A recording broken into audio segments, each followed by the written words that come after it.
All right, what is up, y'all?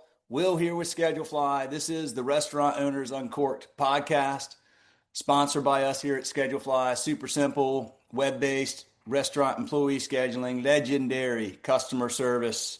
Like my personal cell phone is on our website on like 3 pages, and low price point. Easy, simple, affordable, great service, 30-day free trial, and there are hundreds of thousands of restaurants out there still on pencil and paper or Excel. Make life easier for everybody from the owner to the managers to the team. Give me a call. Check out our free trial, schedulefly.com, anytime you like.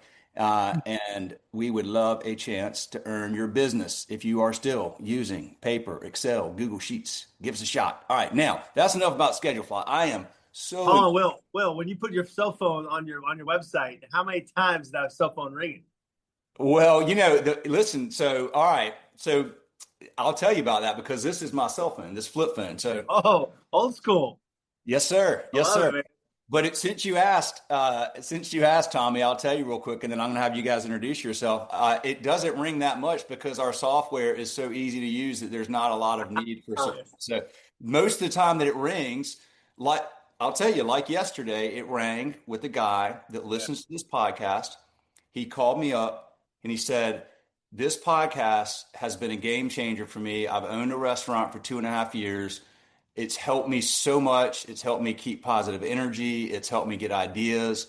And I learned about Schedulefly, and we're using something else right now. And like, how do I sign up? And now that guy's coming on the podcast to tell his story. But he's learning, Tommy and Billy, from people like y'all that have wonderful businesses that have devoted your lives to serving your customers and to building great businesses. And so this is my favorite thing I do every day is when I do this podcast because I get to talk to people like you and our listeners get to hear from people like you to get educated, to get inspired, to get ideas and and to really try to help restaurant owners all around because Yeah. it's one thing if you're part of a big chain or something like that, but when you're a restaurant owner, and like this guy yesterday has a deli up outside of Chicago, or you got 2 or 3 or 5 or 10 locations, it's hard and it's a fragmented industry, and there's nothing that like really binds everybody. So we're trying to take the opportunity to do that, and that's why I say I'm like. I mean, I've been thinking about this podcast forever. I want y'all to introduce yourselves real quick because this is like a once in a lifetime chance for us to have the two of you on this podcast because of the business that you and your family have built. So, Tommy, Billy, either one of y'all start with yourself Yeah. and introduce Hey, yourself. hey, you showed me that your flip phone, old school flip phone, and the only other guy in America that I knew that had a flip phone was my dad. Dad Yes. got a flip phone, and we try to go, Dad, I got an Apple iPhone. Look at this technology now. You can get these texts, and he's like, no, he old school, man. He loved it. He would flip that thing and Keep it pull it simple. open, keep it simple, and he always answered that phone, definitely when it rang. But Well, yeah. No, I'm Billy Hall, and I'm the oldest brother of some people think he's much older, much older. yeah. Some people think he's the older brother, but we we worked together, and my dad and my mom kind of got us started in the business our whole life. I mean, we just kind of I didn't really think it was a business. I just felt it was kind of part of our life, and that's what it is now. I mean, we moved 23 times growing up. I went to 3 different high schools. My dad was always in hospitality, and his belief was service before self. I mean, I was talking to a golf pro last night here at the country club in Charleston, and he's like, man, your dad must have played a lot of golf growing up because dad ran, Pebble Beach, resorts like Pebble the Beach, island. Pinehurst, Yeah. the Cloister, Olympic Club in San Francisco. Anyways, we grew up, around, taking care of people, and that's basically what we're trying to do every day. And with all our employees, we have 1,400 employees, and really just being there for them, serving them, and that's the most important. And then, taking care of our guests every day, and just trying to meet their needs, and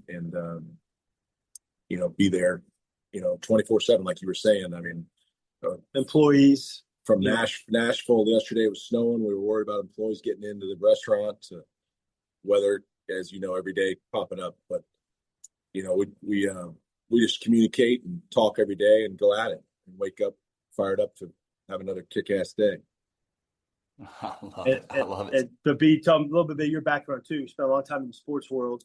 Yeah, I guess from growing up in this, my dad always, I knew that this was a 24/7 business and, never stopped. But I got into, after college, got into, more on the coaching side of football and working kind of in the front office. I was at the University of Utah for almost 4 years. And then I was at the 49ers for quite a while. And then I was at San Jose State and did a little year internship with Miami Dolphins. So kind of got a little bit of sports background that I try to bring to the restaurant business. And that was a great experience for me. And my dad introduced us to a guy named Mike Shannon. It was kind of like one of my dad's best buddies. He was the St. Louis Cardinals longtime radio announcer and played for the Cardinals for many years. And he got me introduced to, when we lived in San Francisco, to the equipment manager of San Francisco Giants, Mike Murphy, who was over 60 years, worked for the Giants. And I worked in the locker room and as a bat boy for 6 years. So kind of saw that side of life and got a great experience doing that kind of through my youth, and now kind of bring a lot of that mentality to the restaurant business, where just every day we're only as good as our last steak or only as good as our last guest we say goodbye to every night, and kind of bring that mentality to what we're doing every day. Yeah. Well, that answers the question I was going to ask about. Tell me about the Utah sweatshirt you got on there. So I got it. Okay. So who the Utes got this week? Utes are at Baylor in Waco, Texas. They're got a good record going right now. They're 7-2 and sitting kind of in the top 15 of the BCS playoff. I guess you call it BCS, but anyways, Kyle Whittingham, the longtime head coach there, a great friend of ours and a great customer, comes out to every year to a lot of our restaurants, and he was our defensive coordinator when I was there, and he's been there over 30 years in Utah, and kind of something we talk about, Tommy and I, of our managers and all our staff. You want them to kind of be there for a while, and you can't just move our management so quick. Sometimes you got to give them time to, really get to ingrain themselves in the community and in those four walls. Kyle had, some up and down years moving from the Mountain West to the Pac-12, and now they're in the Big 12. And that his leadership and his continuity of his staff. I mean, there's probably six guys on the staff that played there when I was there, and he just has his leadership and knows those guys so well, and they've gone through so many hard times together. That's really like our Hall's Chophouse here, where we can do 500 covers last night on a Monday night. Our staff, if we go to one of our other locations that maybe he's not used to doing 500 covers, it's maybe a harder shift for him than when we're here in Charleston. We're just so used to doing it. We've been through the battles. We make our mistakes every night, but we have the continuity, and we have a lot of servers that have been with us 12, 13, 10 plus years. Some of our managers have been through the wars and trenches every night. And that's kind of the way we look at our daily restaurant. I mean, it's a battle every day. And I'm sure some of the people that are listening, hopefully we got some people listening that haven't tuned off yet, but that's kind of what we do. I mean, it's a battle every day of every guest coming in. We got to I love when they walk in upset and having a tough day, because we can change their life. Even if you're at a deli here, at our restaurant on the beach, doesn't matter the check average, doesn't matter how pricey the restaurant is, or you can really change their life. And that's what I love about this business. You got a chance to change whatever they're going through in life, to put a smile on their face. You have an opportunity to help them celebrate a win, mourn a loss, but just have an opportunity to kind of get out of the grind and the busyness of life and be taken care of and be validated and feel that they matter, and have somebody that is present and intentional there with them, guiding that through, helping them through that experience. And y'all are you're at the top of the game, and it says it on your website. So I read, the backstory, and, it says service before self, that, and God, bless your father and may he rest in peace. But Tommy, so what was how did you wind your way into this? I know y'all started Halls in 2009 there. So I want to get to that, but like, what were you grew up, you obviously grew up around the business too, and y'all grew up with a really strong role model that taught you to put others first, which is like the core and the heartbeat of what hospitality is. Sure. Um, so it's kind of built into your DNA. How did you make your way? Did you kind of come up through the business, or did you have a circuitous path like Billy? Yeah, no, yeah, more probably restaurant side. So growing up in hotels, Billy said we moved around so many times growing up. We lived on property. We were the hotel brats, living there, general managers' kids. And I remember as a son, though, after school on Tuesday night, the chef would call the room and say, I need help. And so I would run down, Billy would run down. We'd be dishing out, 500-person banquets, and I had to put the potatoes at 2 o'clock on the plate and put it down a nice a line.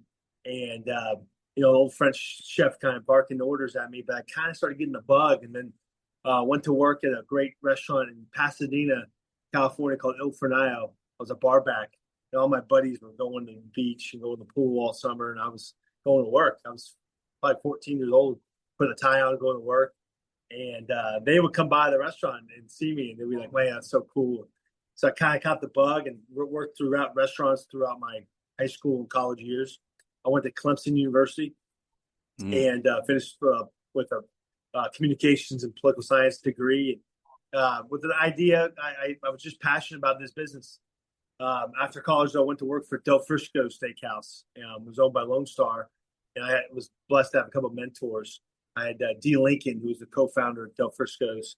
She just had her first child. She lived in Dallas, and kind of oversaw me there. I was a young manager working my way up, and then her boss was Jamie Coulter. He was the CEO of Del Frisco's, and got a chance to really work alongside him and learn from him, and kind of create this path. And then we had the opportunity to do this great Hall's Chophouse here back in 2008, 2009. And I remember Dad called me and said, "Hey, come to Charleston your next day off. Come look at this place on Upper King Street. This is 434 King Street where we are today." And if for those who've been to King Street now, they see it. It's vibrant, it's busy, it's fun. Back then, it was scary. It was boarded up buildings. There was no street lights. Nobody was up here. All our guests were down in East Bay and Broad and Market. And they were, Billy and I would call and we're like, "Hey, come see us." And but back then, once they started coming to us, they're like, "Man, we can park here. Nobody was bothering us. It's easy to get in and out of." And so it's just a real snowball effect of how we grew this business.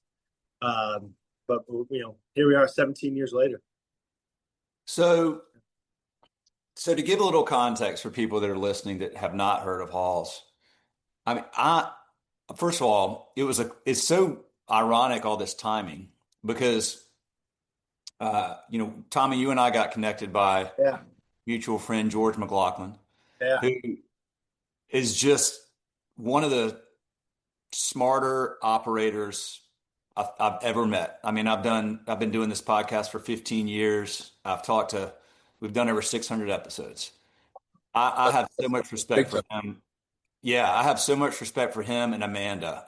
I mean, those two as a pair, it's just blows me away. But so George connected us. Gosh, it was probably a year ago, maybe, when you and I first talked. And I'd always heard about Halls. I mean, I had a buddy who he knew, he knows obviously I do schedule fly, whatever. And he called me one time, like, I don't know, it was like 8 or 9 months ago. And he's like, "Hey, do you know about Hall's Chophouse?" And I was like, I mean, I know of it. And I've actually, gotten to talk to one of the owners. He's like, "I've never had anything experience like that in my life." It was like he travels a lot and he goes to a lot of places. He works for Monster Energy. He's all on the road all the time. He's going to all kinds of he's like, that place is, there's just nothing like it. And I was like, "Well, so I hear, man. I keep hearing about Halls." And so I kept wanting to go, and my wife and I kept talking about going. And this weird set of circumstances happens last week where I'm sitting there, what was it, like Thursday night in Charleston, there with George and Amanda and Tyler Koch, who also was somebody that came on this podcast that wanted to meet George and Amanda. So they were so welcoming. We sat there and we had this got to meet you, Billy, and shake your hand, and had this incredible experience. Phenomenal food, just everything was just dialed in. You won the battle that night, Billy. If you, in your terms, like, yeah, I mean, you guys crushed it that night, right? And then the very next night, my wife was at Hall's in Columbia, South Carolina, No and way. with her friends, and had a great time. I mean, they were just like, this is incredible. Yeah. So uh, I want y'all to talk about, you know, was Hall's, your dad was in this industry a long time. He worked for a lot of Yeah. great places. Was Hall's the first place that he opened on his that was his? Yeah. Yeah. So this was first time he always worked for big companies. He was Yeah. the first general manager with Ritz-Carlton Hotels. Um, he started his career. Grew up in Northern California, and only son, and spent time in the Air Force. By the way, it's Veterans Day, and we got veterans. yeah, Yes. all our great veterans. Dad was a veteran, loved our military, and tomorrow we're doing pretty cool. We're doing the cake for the Marine Corps birthday tomorrow 250 for General Livingston, great Medal of Honor winner, and we have Wow. a big birthday for them. We're gonna open up some champagne and cut the cake for them. But yeah, Dad worked for big companies all his career, and he was just left Rock Resorts. He was ready to do his own thing, and he would always talk to Billy and I about doing his own thing. And we always kind of laugh. It was always gonna be a steakhouse. Anytime we went out to dinner, it was a steakhouse. That was just my dad, what he loved, and dinner on the grill on Saturday nights. Dad took steaks, and they're pretty rare. I remember that. he would, our definition of temperatures, it was rare and rare warm. But this was his opportunity, and so Hall's is a kind of, I'd say it's a baby of a Ritz-Carlton kind of hospitality level, and Del Frisco's hospitality level. So it's a good melting of everything, and then you kind of mix the whole family in between, and that's where it is. And we like I said, we started here on King Street. Nobody was up here. We're in Charleston, South Carolina, back in 2008 and 2009. By the way, the economy was just going this way. Oh, it was Yeah. going down fast. Yeah. And I'll tell you, if I watched the news like I do today, we'd probably been too scared to do this. And Dad really had the cojones to say, well, let's do this. We're going to do it. We're going to plant our flag here, and we're going to do it right. And I think that helped us build our level of detail and hospitality, how well it is today, those early days, because we would only do, I remember our first day, we did 17 people. And don't forget, it's Billy, it's me, it's Mom, Dad. My grandmother was here in the early days. My sister was here in the early days. So you got a lot of the family, and you mix it in with our great quality beef and our level of service details. I think that's what makes us so great today. But it took a long ways to get there. We always say it's climbing the mountain. It's not an elevator ride up. You're not going to be doing 500 covers tomorrow night. You really took a long time to build there and get to that level. And but we're still working at it every day. Yeah, we haven't hit our top yet. We got to still keep going, and that's our biggest thing. Just every day, really challenging our staff to get better. And we have a lot of great people on our team and our staff. That's the biggest thing that's helping us right now. Continue to grow and continue to get better, our people. So, but I'll jump back into, Will. You brought about kind of the question I've started. And so then we had a little bit of momentum, a little bit of success here. And Mom and Dad's other dream was a beach restaurant. And they love Folly Beach. My sister lived on Folly Beach. And we found Rita's Seaside Grill. If you have had a chance to get out there to it. It's a sand wedge to the Atlantic Ocean. It's on the end of Folly Beach off Center Street. And it's open breakfast, lunch, and dinner. And it's just a place. It's a joint. You want to go hang out, put your flip flops on, and go have a cold beverage and some great cheeseburger.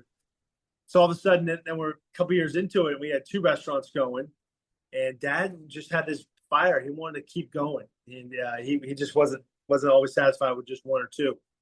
And the opportunity came up with the Maverick Restaurant Group. And that was Dick Elliott, was a great restaurateur here in Charleston for a long time. And they own the Old Village Post House, slightly north of Broad Snob on East Bay, High Cotton downtown Charleston, East Bay, and then High Cotton in Greenville. And took a few years. Dad really worked hard on the deal. And one thing was we recognized Greenville. We had such a great following in our Greenville market. I went to Clemson, real close to Greenville. And I noticed a lot of 864 area codes coming into Halls, Charleston. And I said, Dad, we can always flip the High Cotton in Greenville to a Halls. And I think that's kind of showed us, and we did it. And we did it. It took a few months, and we did it. And it really took off. And we're so proud of that restaurant. But also showed us we had some growth. We can really grow this brand. And but we wanted to just do it slowly. We want to do it correctly. But we opened up the Greenville Halls next. And then after that, we followed up with Columbia Halls, which your wife went to last week. And we're so proud of that restaurant. It's directly across from the Steakhouse. And then a few years ago, Dad opened up Halls next in Somerville, which, if you notice in Charleston, everything's moving up I-26. And we're so proud to be part of that community.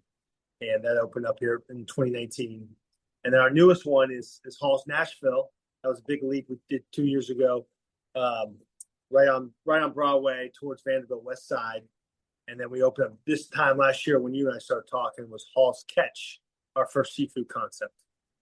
So I kind of touched on most of them. We have Halls signature events as well, and that makes 10 restaurants currently in our portfolio.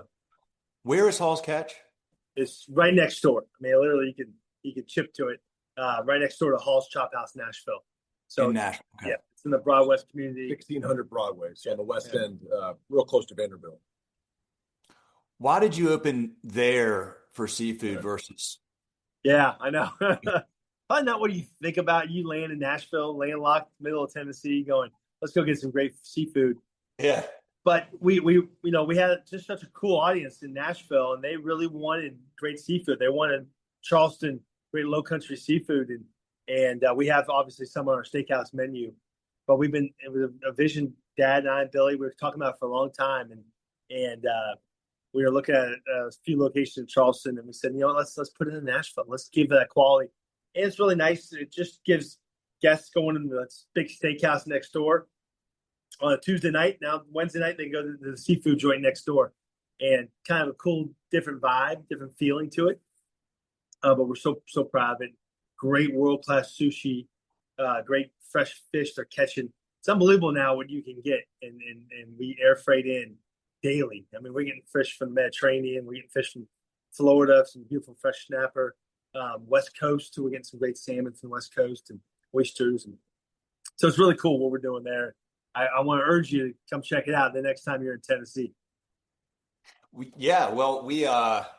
It's funny because we may be going this summer. Other than my wife, my three kids and I we all share one band that we all really like, which is the Foo Fighters. And and my wife just wants to do stuff with us, and so we found out they have a concert in Nashville this summer.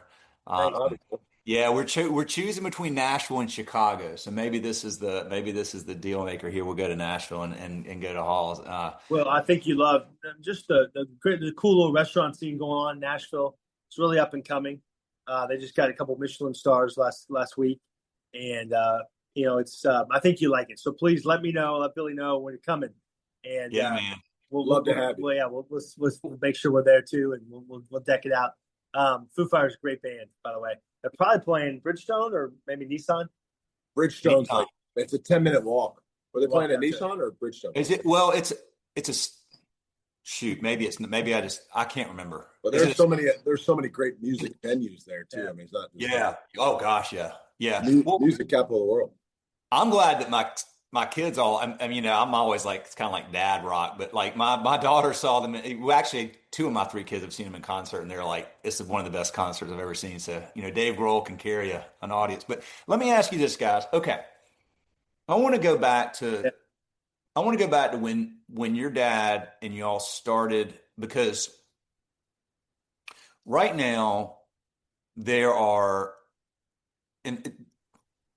some headwinds, right? There are rising labor costs, rising food costs, consumer spending. Like there's a lot of stuff going on. And this is just part of the natural economic cycle, right? I mean, if you've lived long enough, you see times that are better and times that are harder, and it just happens, and you don't really know when. Like nobody knew what was going to happen in 2008 and Yeah. nine, and then it just happened, and nobody knew COVID was going to happen, and it did. And but COVID was such a unique, hopefully anomaly. But like 08, 09 was where like the economy's like struggling, and like restaurants are having a hard time. So there's people right now, they're like, okay, this is, we're down from last year and there's a lot of headwinds facing us. And so there's all this uncertainty.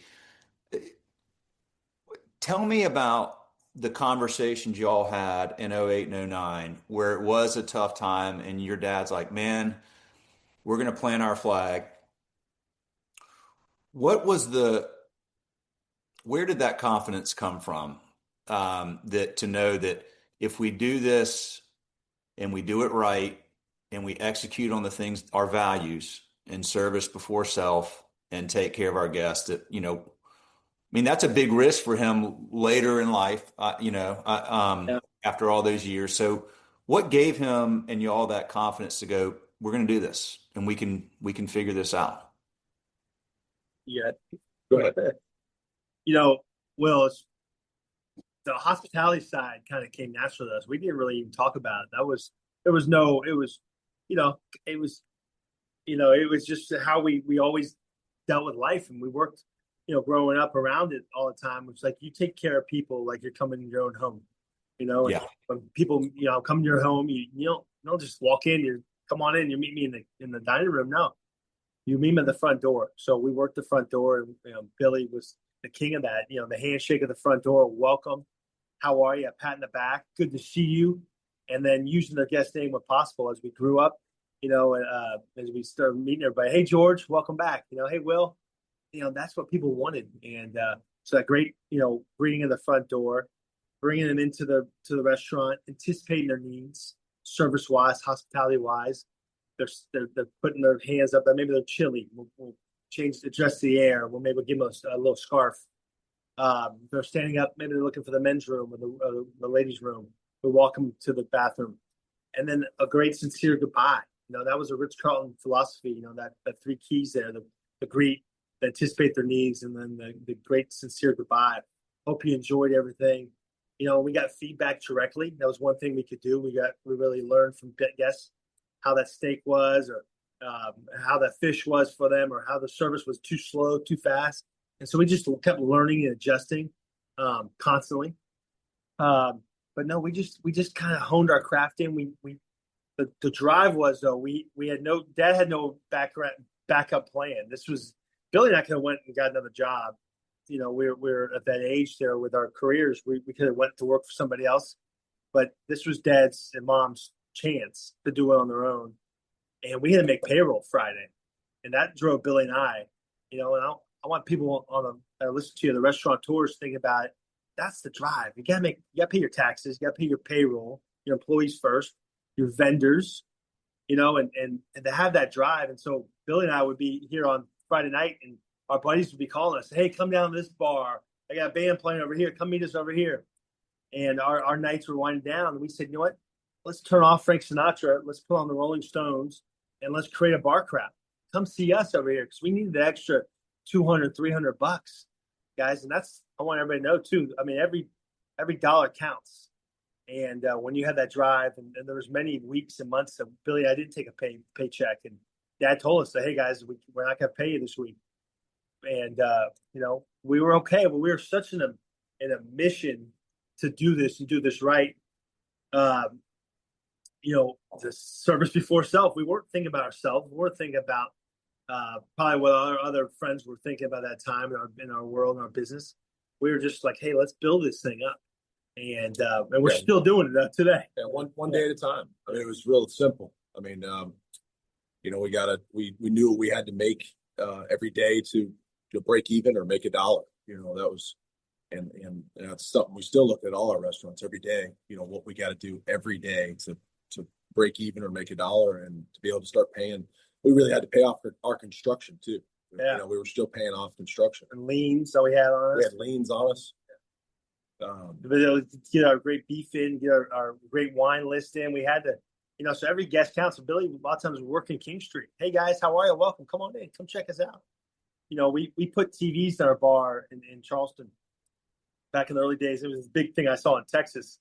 There's so much sports on TV, but we wanted the guys and gals, him by himself, to feel comfortable sitting at the bar, catching the ball game, eating a big New York strip at the bar, maybe with a glass of wine, shaking the bartender's hand. That was, we want anybody. If it was a 10 top, come on in. 2 top, come on in. We didn't care what you look like, what you're wearing. Yeah, we didn't care if they're having a cheeseburger and or a hot dog. We got different. We have college students to, it's more of a melting pot. Our biggest thing too is even if they're coming in just ask to use our restroom, we want them to feel at home and say, "Man, I'm going to come back here." Or if they call us today and we don't have a reservation at the time they want, they hang up. Oh man, they were so nice. We want to come back there. We feel good about that place. We feel comfortable. We're always going to meet their needs. And they walk in and they want a pizza for their kid. We'll go down the street and get a pizza for them. That's a great thing. Back in the day, I remember a guy goes, "Hey, I want Dr. Pepper." We didn't have Dr. Pepper, but Billy brought this philosophy: is yes. Everywhere says no. It's so easy to say no. We don't have that. Sorry. No, we can't do 7 o'clock. No, don't have that. But say yes. Let's figure it out. Let's go across the street. We have a grocery store across the street. $1.50. Go grab a Dr. Pepper. Blew the guests away. That pizza thing's a real deal. We have a pizza place down the street. Billy went down and got sliced for a guy. His little kid wanted a pepperoni pizza. Didn't see anything he liked in the menu. And but imagine that impact that little kid had, or then the mom and dad had when the kid got what he wanted and was happy and smiling. And that's what it's all about, And that was all from my dad.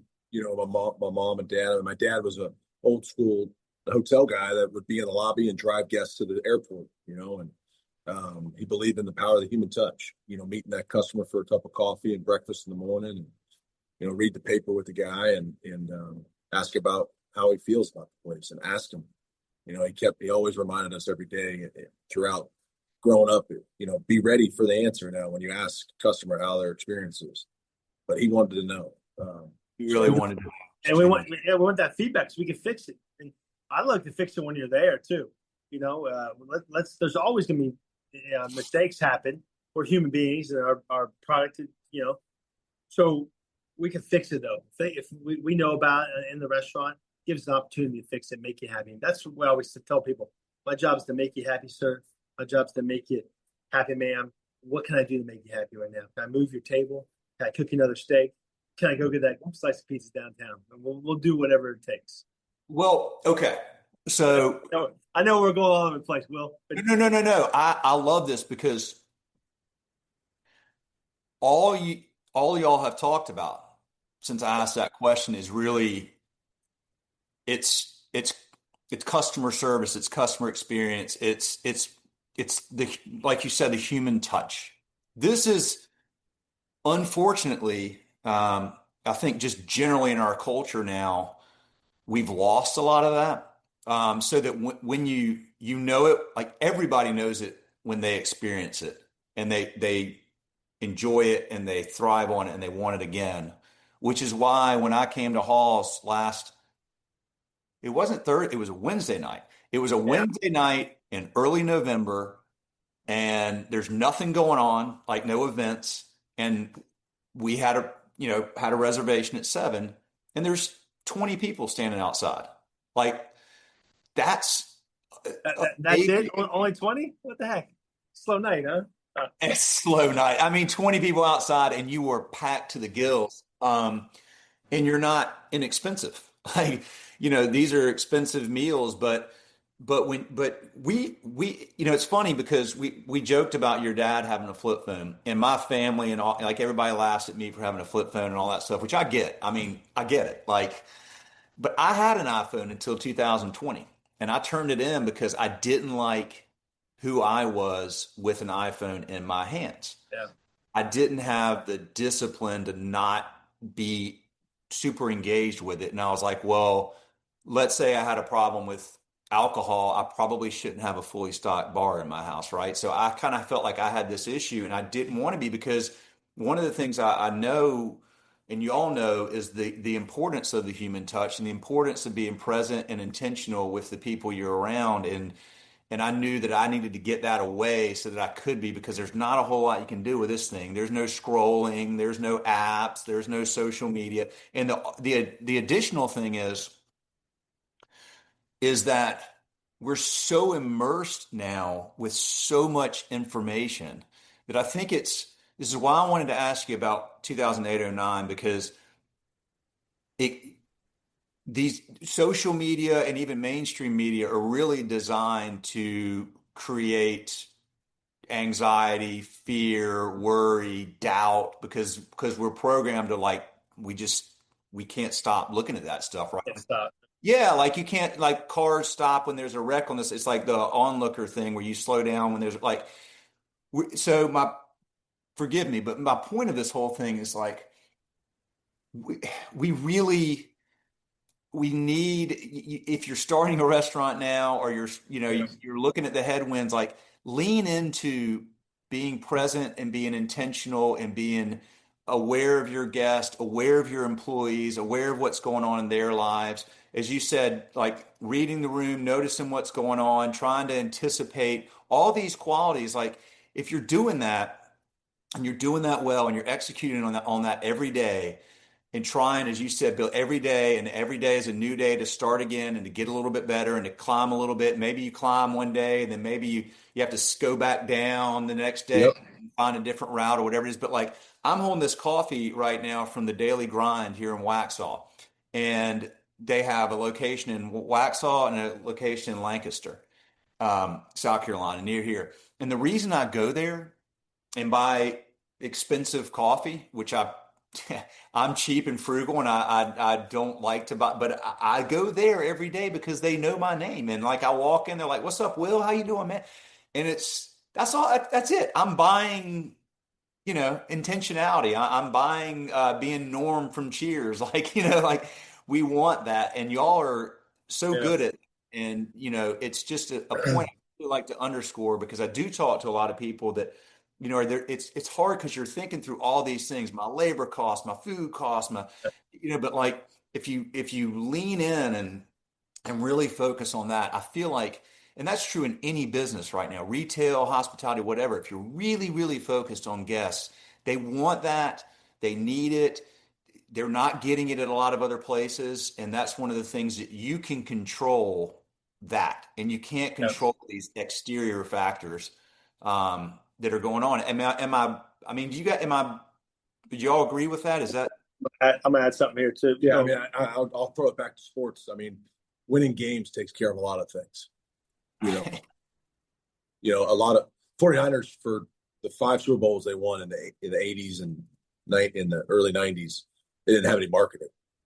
Just, you win football games, you're going to sell out the stadium. There you go. And that's our biggest thing here. Sales are going to take care of a lot of things. You take care of the guests, you take care of our staff. That's going to take care of a lot of things. Numbers aren't going to lie. Food costs, all that stuff works. Labor costs. My dad wasn't worried if we were higher in food costs and higher in labor, if we were taking care of people and we were having high sales. I mean, that's still our philosophy every day. Sales are going to take care of a lot of things.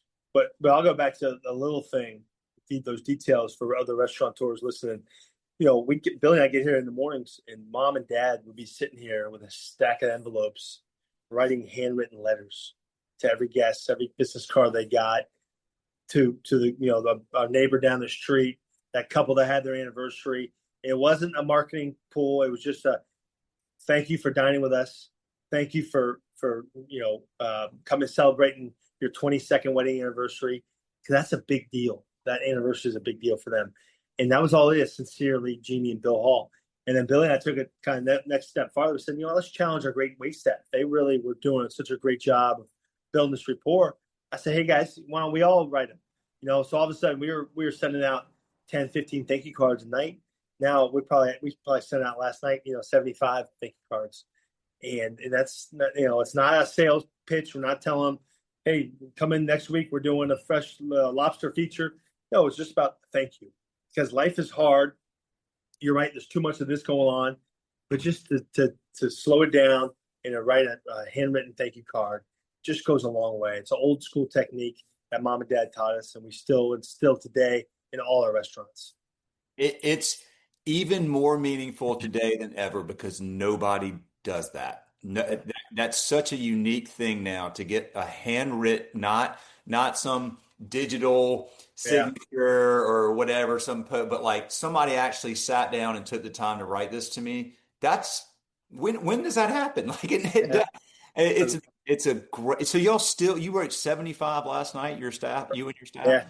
And Bill and I, we put the posters on it. Our mailman will be here probably within the next 2 hours, and we'll send them out. And hopefully, and by today's Tuesday, by Thursday or Friday, these guests will get that letter in the mail and remind them of a great dinner they had on a Monday night in Charleston, South Carolina. Okay, now this is your baby. This is your business.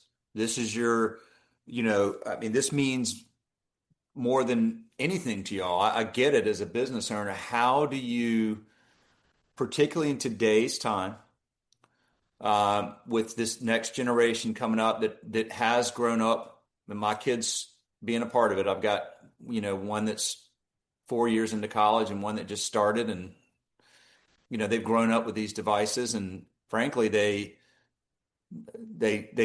don't communicate as readily and as easily as like you grew up running around hotels talking to people. It's like natural for you, right? So how do you, I mean, how do you find people in today's time that not only are not afraid to like look a customer in the eye and communicate and accept, feedback that may not be like overly positive every time, but like take that without ego and learn and try to get better and then that want to be engaged and provide that level of connection and hospitality that is so important to y'all? How do you instill that into the next generation? Well, I think the biggest thing is we try to encourage all our managers and general managers and to lead by example, and we try to do that every day, talking to our guests, and we give our staff a lot of freedom to talk and be humans, not just sell or not just read a scripted spiel at the table or to their guests. I think the number one thing, though, we don't try to hire somebody with a ton of experience. We want to hire, first thing is good people, and we're not 100% on that, but we try to hire the best. Great attitude and great energy. Because I always say, I can't tell a person to have a great day. And because, like Billy said, you have a chance. Today's Tuesday. It's somebody's big night coming to our restaurants. Somebody could only be going out once this whole year because of this. Or somebody could have been battling. Their mom or dad just died, and they're coming in tonight after the funeral, and this is their one night out of the whole last 6 months or last year. We can't take for granted, each shift. But our staff we want to hire the best genuine people and then let them create that lasting memory. We're only as good as them. But I think us and our leaders on our staffs, our managers, general managers, have to set that tempo every day, every shift. We do pre-shift, and we also another thing we do is bad news first. We talk to all our staff, bad news first. If you're having a bad day, somebody broke up with you, or you're in a fight, or something's going on at your apartment or your house, or your car broke down, tell us right away, and we'll get somebody to sub out. We'll get somebody to take your place for the night if you can't work the shift, so you don't take it out on the rest of your team or take it out on your customer. Bad news first every day. Or even if you have a bad experience with the table, maybe it's just not jiving, not flowing right, and you're not. But we can fix it, because we can pull somebody around and change and adjust, or we send Billy over, send our general manager Sarah over to talk to guests. My mom still works the floor a lot, and if my mom can't make your day better, then nobody can, So that's kind of old school mentality that we're doing, Will. We love it. We're passionate about it. It's our life. We're here 7 nights a week. I'll tell you this, for our first maybe 8 years in business, there was a hall here every day. It was the hall on duty. It was between Billy and myself, my mom, my dad. And, now with the challenges as we're growing the business to 10 restaurants, how do we get to everywhere all the time, every day? But we still work really hard. We're out in our business. We're out traveling to Nashville and Greenville and Columbia and trying to get out there weekly. And and to touch. We want to touch not only the guests but the staff. I want to ask the staff every night. Last night I was asking, "How's your shift? What was going on? What's going on with that table during the shift?" We're always asking, "Hey, how's your day? How's your weekend? Where's that guest from?" So we're asking questions that hopefully that brings them out to communicate with their guests. And this guy on one of our tables last night was celebrating his 30th year in his business, and he's an employee, but he's working there for 30 years. He and his wife are going out. This is their first time they've been out in quite a while. And I was asking the server, had you gotten that information from him? Because he texted me that he was coming in and he was celebrating that. And we're always I'm always trying to ask our staff, "Hey, what's going on at that table? What's going on at this table? Where are they from?" Trying to get that. So they bring that out and ask the question. And we want them to ask. They learn from day one in the training that we want them to communicate. We want them to talk, and we want them to be upfront. I mean, communication. You go to so many restaurants right now. I don't think that's something that bothers me, that a lot of the staff aren't, communicating, or a lot of the. I think it's engaged. That's a good word, Bill. As you said, be present, be engaged. You're right. It doesn't happen a lot. Think about that coffee shop you went to. If they weren't present, engaged, and see Will coming in 6, 7 guys back and go, "Hey, Will, Will, we got your coffee over here. Come on over." And that's why you keep going back. That's why we want guests to keep coming in, because we're engaged, present, listening, learning, and then adjusting and making moves to make them better. Well, every human being, we share one quality that we all share. I'm convinced that is we want to feel validated. And if you make somebody feel validated, you make somebody feel like they're important, even if it's just for just a couple of seconds. I always tell my kids, make that eye contact for maybe a half a second longer. Just little things like that, where they know that you're present, you're locked in, and that nothing else is going on except for that moment. We all feel it. We know it when we see it. And again, Billy talks about that power of the human touch, because it's the old school handshake. And that's, I remember Dad taught us as a young child, look them in the eye, shake their hand, firm pressure. And that's the way you connect with somebody, and most time we know our people. So it's a hug. It's a fist bump. Everybody walking in the door, this guy never gets sick because he shakes everybody's hand at the front door. There's a positive thing to it, you just, it's part of what we do. And I think you're right. It makes people feel good. Hey, I got you. You're here at my place tonight. You're going to spend the next 2 hours with me. I got you. Love that. Okay. I have to ask about this, because you're selling steak. You're selling expensive steaks, and beef. I'm obsessed with. I eat a ton of beef. I'm almost a carnivore. I eat my cousin or second cousin's got a cattle farm. Hey, what'd you have at Halls, by the way, when you were here last Wednesday? Oh, dude, I had a dry aged ribeye. It was freaking phenomenal. And I ate every bite, and I loved it. And I had actually not even eaten that day, because I had a podcast, and I drove to Charleston to Vicious Biscuits, home offices. I sat with George and Amanda. George had to get you a biscuit now. Come on. No, literally, I had, because I was over in their office, and so I went straight there, podcast, hung out with them, straight back to the hotel. Had to do some work. I do sprint training, so I went in the hotel parking lot and did sprint drills like a weirdo. But nice. I realized, I was like, oh my gosh, I'm not even eating a bite of food today. So we got there, and I was like, I'm just chomping on that awesome bread and throwing butter on there. And George is like, "You want to split a steak or something?" Because, these are big steaks. I was like, dude, I want my own steak. And it was awesome. But I have to say, I buy a quarter of a cow every, 2 or 3 times a year from my cousin. And, I'm eating beef all the time. I love it.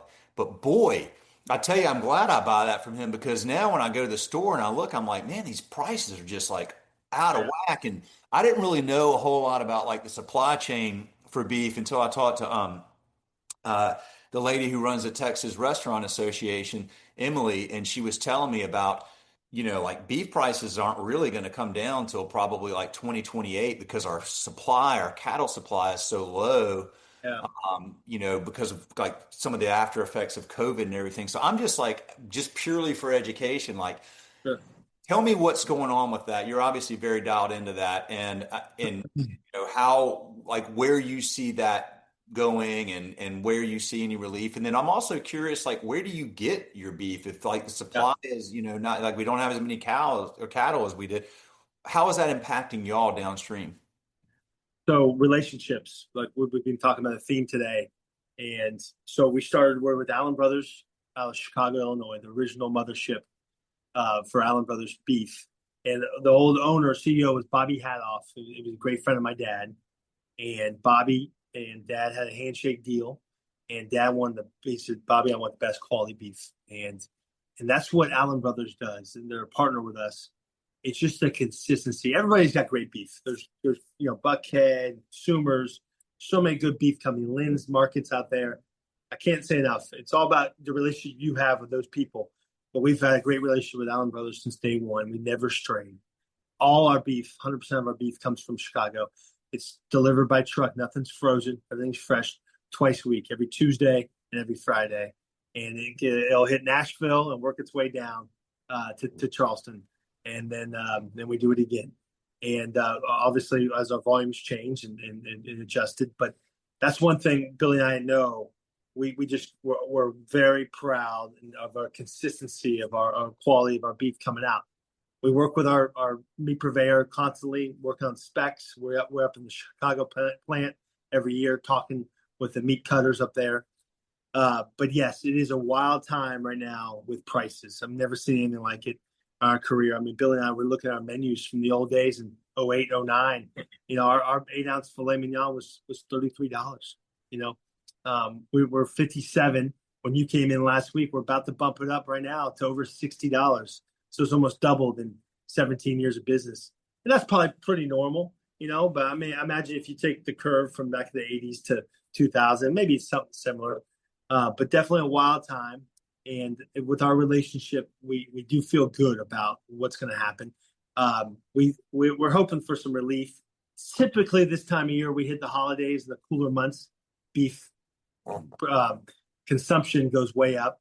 And a lot of people are buying it through the Christmas and packages and Thanksgiving, all that stuff. But then we hit the springtime next year. We're hoping for a little relief. But we watch it weekly, really. You can't, you were saying 2028. I can't look that far ahead. But right now we're kind of looking small time the next 30 to 60 days. And because at the end of the day, you're right, the consumer is the one that takes the blunt of it. And so we're particular that we don't want to. We know we're expensive. Everything's expensive. I mean, the vodka you drink, the beer you drink, the iced tea, the coffee we're drinking. We're mindful of that. And so to us, we just want to work harder on the hospitality side. We really got to keep picking up our game. Service. If we keep raising prices, but it's something we work hard to. It's always hard to do that. We don't want to just keep asking for a lot more money for our product because we know everybody's having a tough time right now. Yeah, but the Yeah. service Oh, piece, yeah. yeah, for sure. It always comes back to service. I mean, that's what keeps people coming in. That's what makes people feel okay with spending that, because they know that, what comes with it is that experience. And let me ask you a question. What were you doing in your sprinting deal? What was the sprints you were doing? So I'm 51, and I'm obsessed with the idea of trying to continue to be able to do the things I could when I was 21, right? Um, I've always wanted to be agile and limber and fast and strong. And I just have this thing where I say I sprint and jump so I can sprint and jump. Um, I do something called Feed the Cats, which is from a high school coach in Illinois named Tony Holler. And it is all about doing short bursts of sprints followed by long periods of rest, right? So like think about a cat, right? Like a cheetah. What does a cheetah do most of the time? It sleeps. It's recuperating and it's resting, and then it goes on these like dashes to get its prey, and it eats, and then it rests for a long period of time. So Feed the Cats is all about a lot of it's about the rest in between, but it's about 100% exertion for short bursts. And then, You do like 20, 30-yard sprints? You do like 40 yards or 10 yards? 30. Yeah, 30 I yards? mean, I literally do. I do. God, people listen to this are like, what is this guy talking? But since you're interested, I'll tell you. I do these drills, like sprint drills, and warm up drills, right? And you do 5 seconds. And the whole idea is like when you're sprinting, you're trying to learn to turn your foot over faster, right? So the drills are about moving your foot fast for 5 seconds, as fast as you possibly can through this drill, like A skips, B, whatever, stuff like that. And then you rest for 55 seconds. So 5 seconds on, 55 seconds of rest. Wow. And I do 6 of those. And then I do, You're like a defensive back. I'm like a defensive back. And then, so the drill, and then all you do, it's part of Feed the Cats. This is called the atomic workout. But then you go and you measure a 30-yard distance, and So you're in the parking lot doing sprints. literally, like I actually, there was a car that went by, and I waited till they were gone, but I was sprinting, and I could see that they must have seen me sprinting up on them. They kind of veered because I think they thought I was like chasing them or something like that. But I can't. I have to do it. Like I only do it like 2 or 3 days a week. So when you're in your business suit, or when you go home and you go back to the room and change, or you're just wearing the sport coat? no, well, I mean, dude, I kind of, man, Whatever it takes. I'm like, I got what I'm wearing, what you're wearing right now most of the time. I got a t-shirt, whatever. Like, so no, I was out there, and I literally, the thing is, it only takes 15 minutes to do this, right? So that's it. Like couple 30-meter sprint, you do one, you rest 5 minutes, you do another 30-meter sprint. Rips you up too. Sprint. So that, listen, sprinting full speed sprint is the most taxing thing you can do to your body. And so 100%. that's kind of my whole philosophy as I age is I just want to continue to put my body through short periods of acute stress followed by rest. And, so that's it. I mean, it's a weird thing. I actually have a couple of buddies that are into the same thing. And then I've got one friend, we go to a hunting trip every year down in Florida, and he and I race in the 40-meter dash. And it's just like, whatever. Keep it going, baby. So there you go. There's the answer to your. I appreciate you sharing that with me. I'm always looking to get better too. Yeah. I don't want a lot of it came with raising kids, and I want to ask you all about that too, because I wanted to always be able to play with my kids and like push my kids to like, hey, you're not just going to be a beat dad in one-on-one basketball or in a sprint or whatever. So I was always like, I just want to keep doing what I'm doing. So if we go out and like have to chase a kid down the street or something like that, I don't want to pull a hamstring, So like, are the kids challenging you yet in sports? oh, they got me now. I mean, my 19-year-old son, he doesn't even do sprint training. He's a freshman in college, but if we went out and raced it, he'd dust me. But that's okay. I'm pretty good for a 51-year-old. But I made him work for it. I'll say that. So, do you all have children, and are they growing up in this business? Yeah, he's got a dog. Yeah, my dog's part of the business. She's our mascot at Rita's on the beach. She loves that place because what kind of dog do you have? I have a golden doodle. Nice. She's 8, and but we'll get within maybe a mile of Rita's in the car, and she'll start whining, and she knows exactly where we are because she just loves the staff out there and loves being on that. Likes cheeseburgers. She likes the cheeseburger. She likes the bacon there a lot, so she likes to walk through the kitchen, or I have to keep her out of there. That dog got herself a good life. What's her name? Her name's Wrigley. Wrigley. All right. My girlfriend was born outside of Chicago, and her dad took her early in life to a Cubs game, and she's like, I want my first dog to be named Wrigley. Love that. Yeah, I'm a father of 4. I got 4 babies. Okay. So lots of coffee. I have a 6-year-old boy, Rylan, and a 4-year-old little girl named Gabriella, and then Pamela and Preston, twin 22-month-olds. So 2 boys, 2 girls. Yeah. Oh, we're playing all the sports. We're soccer right now and flag football, and then we go lots of t-ball and baseball and dance, cheer. I'm big on that. I love them being active, and also they're around the restaurant a lot. We bring them out to dine with us, and someone to have those manners to be around restaurants. We all know that. I used to just hate when young kids came in to eat dinner at our place because it always bothered. I felt like it bothered the other tables around. But now being dad just bothers the dad, mom and dad, and people love it. And so I wanted them to get used to the dining out and with fork and knife and napkin and a glass of water, all that stuff. So they're out and about in the restaurants all the time.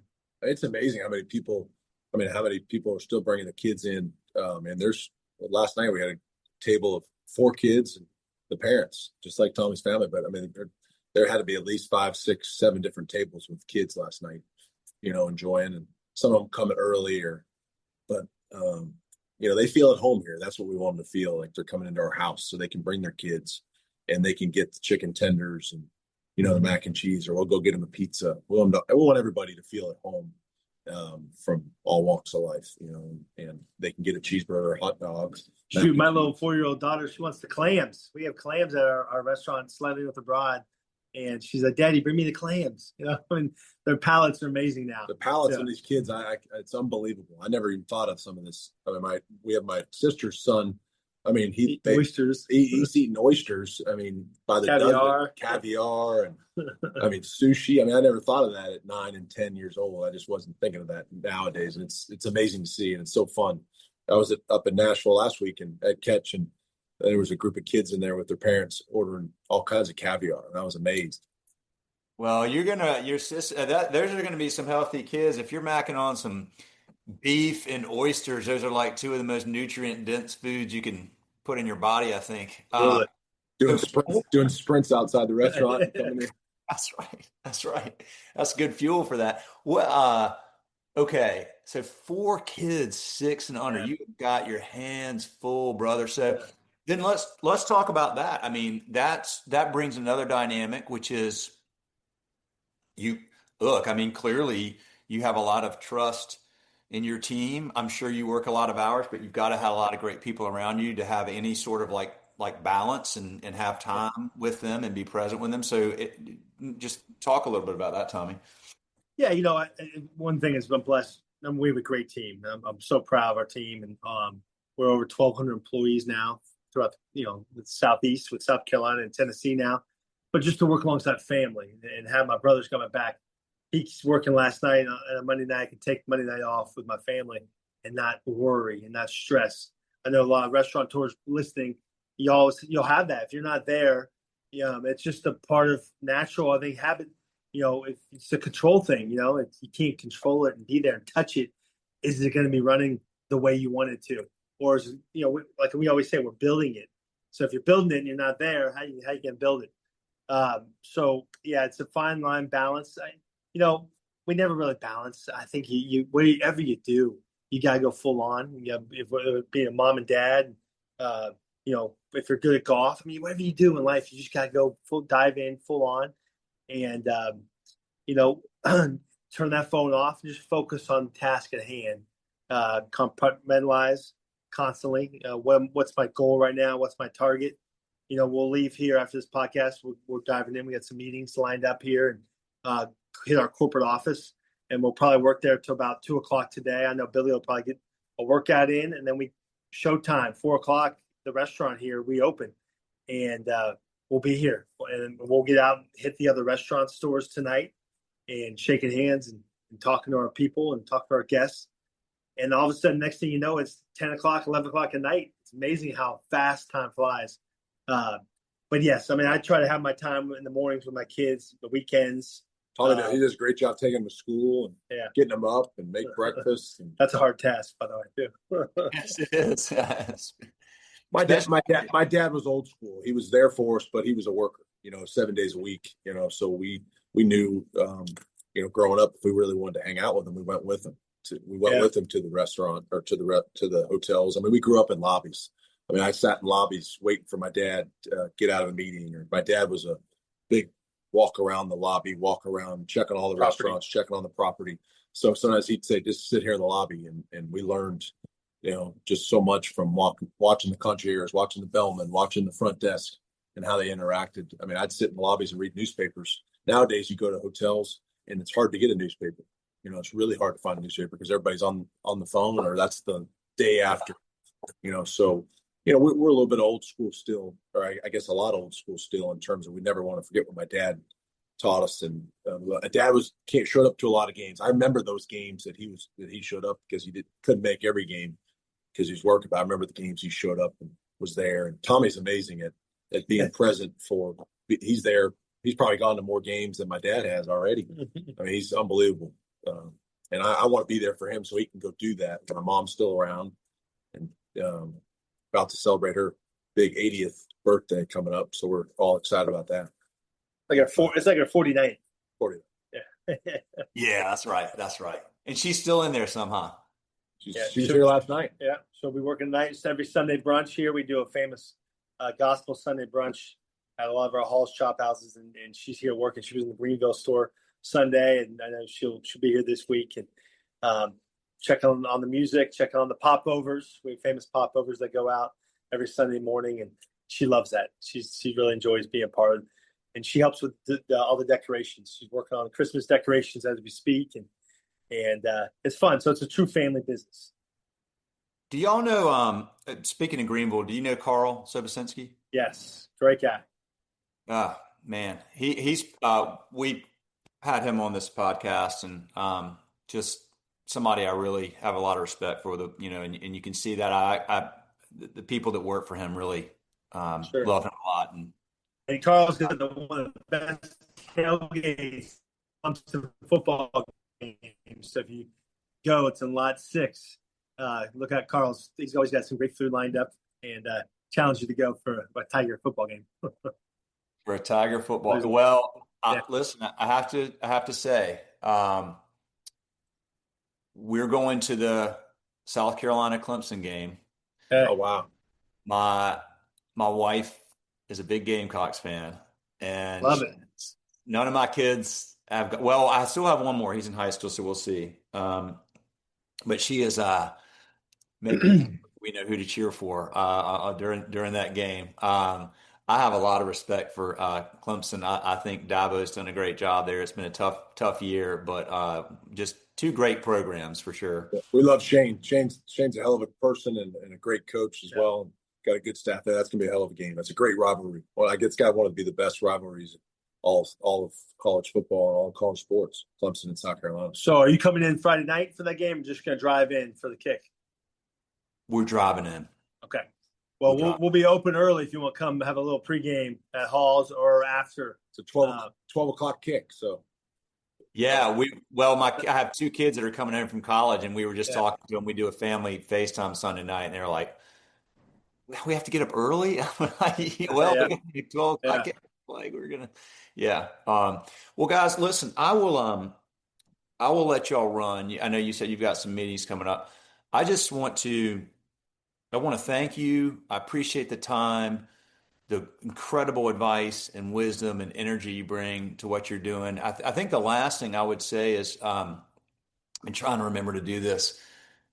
If you had a bunch of your customers watching right now, like maybe this were a live event or whatever it is, or maybe you imagine a bunch of them sitting there in the room, what would you say to them? How would you thank them, and what would you want to say if you had a bunch of your customers listening? I thank you, because you can't say thank you enough to take a man or woman taking their hard-earned money to come in to spend it with you for that time being. But we can never say thank you enough. But just trusting us to give you a great experience, and we'll never leave you if you don't leave us. We're going to be here. We're not in this for a short sprint. We're in this for the marathon, and we're in the long run. We're just feeling out, just getting started. We always say that, like Dabo says, the best is yet to come, and we're just starting this thing out, and something my mom and dad started, and we want to pass that torch to us, and we're going to keep passing on. And maybe the kids one day. And but we're just, thank you. We won't let you down, and we're going to keep working on it better and better. And if there's a problem you don't like it, please talk to us, communicate with us, and our job will make it right. We guarantee you. Yeah. Absolutely. Can't say thank you enough. And just let us know whatever we need to do to get better, and let our staff know. And, thank you for trusting us. We have some customers that come in every day. I mean, 7 days a week. I mean, some of them come in Saturday lunch and Saturday dinner and Sunday brunch and Sunday night. So can't thank you enough. And we're glad you're part of our family. That's what we want you to feel as part of our family. Love it. Wow. What an episode. Thank you all. Those of you who are listening, the last thing I'll say is that I'm also trying to remember this, to please give Restaurant Owners Uncorked a 5-star rating on Spotify or Apple Podcasts, wherever you're listening. The more ratings we get, the more those algorithms put this in front of other people that will get to hear great episodes like this. We're a top 5 podcast for restaurant owners. We'd love to keep inching up that chart. We're, kind of like these guys are saying, we're not at the mountaintop yet. We probably never will be. We're going to keep working every day to get closer. And and send us. And by the way, let us know your feedback. I mean, these guys have talked on and on about how important that is. So if you're listening, call me. My number is right there on Schedule Fly's website. Call me, text me, let me know. If you want to come on the show, let me know. If you want me to talk about certain topics we haven't gotten into enough lately, let me know that too. This is inspiring. Let's get some good feedback going. Thank you all for listening. Thank you so much. Tommy, Billy, appreciate y'all very much. That is a wrap.